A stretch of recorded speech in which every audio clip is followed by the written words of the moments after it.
High বন্ধুরা, তো আজকে আমাদের দুপুরের স্পেশাল মেনু হচ্ছে, যেহেতু আজকে রবিবার, তো আজকে একটা স্পেশাল মেনু করেছি।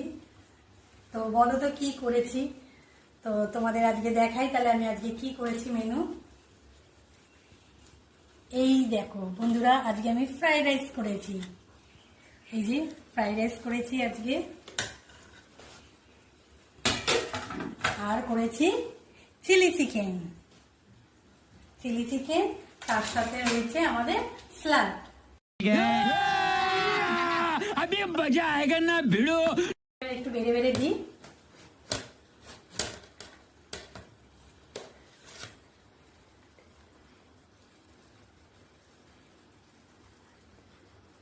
ধরো